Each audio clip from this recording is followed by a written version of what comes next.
platform that had sheltered pirates and cowboys and bank robbers began to lean on a crazy angle, and with every gale we'd find new branches fallen on the grass.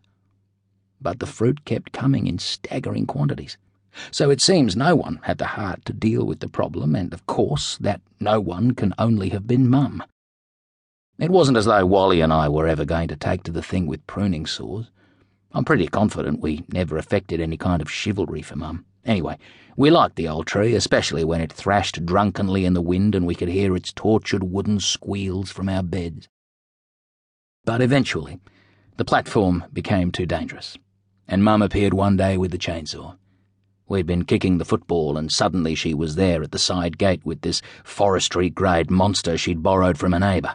A huge, ravenous-looking thing, teeth on a chain, bolted to a motor. I can still see her, paused at the gate with one hip slightly akilter, projecting an inner awareness of how cool she suddenly appeared. She had her massive imitation Dior sunglasses on, probably in lieu of protective goggles, and her hair pushed back behind a paisley bandana. Wally dropped the footy. There could be only one purpose for her appearance, and although it was going to cost us our lair, it was going to be good. It took her a couple of goes to get the saw started. Then it coughed and caught. There was a squirt of blue smoke, and she held it up with a satisfied look round her mouth. She gave it a rev, then another as she eased it into the bark.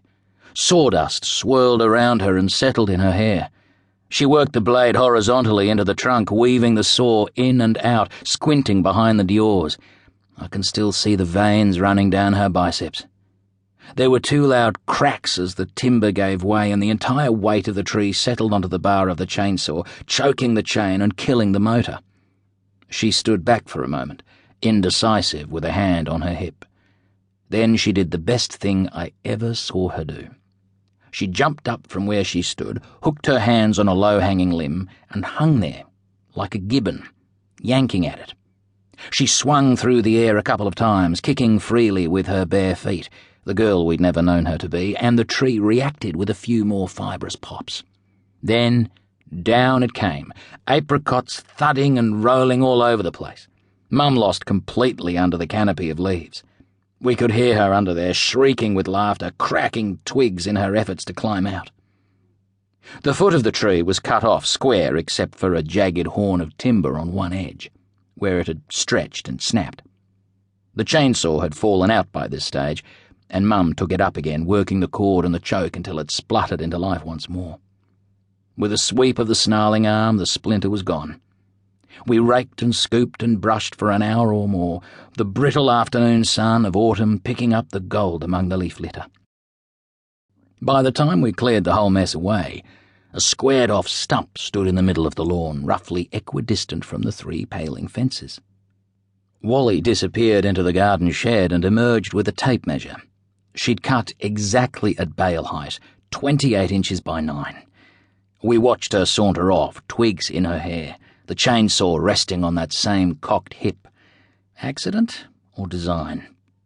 As with most things Mum did, the line was blurred and she wasn't saying, but forever after, the stump was our stumps.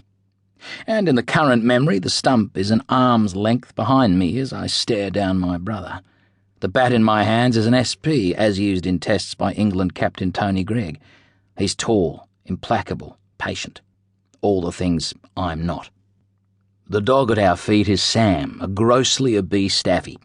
The lawn's kept down by an ancient hand mower that's always been there. Razor-sharp blades made to look innocuous by rust. It didn't come from anywhere, and it'll never go anywhere.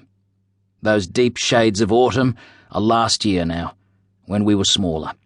Here in high summer, where my memories crowd more, sunlight is a scatter of bleachers and reflections.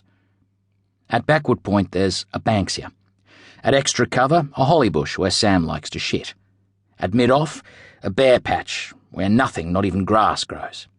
It's lightning fast if you send a drive through there. Off-drive, I mean. I assume you're keeping up. I'm a lefty. Mid-on's the veggie patch, never grows anything but tomatoes this time of year, stinging nettles along the back. Dirty bare feet in there come out red wilted. Mid-wicket is the shortest boundary, formed by the Apostolos' fence. Directly behind those palings, separated by a spindly pittosporum, is their kitchen. If you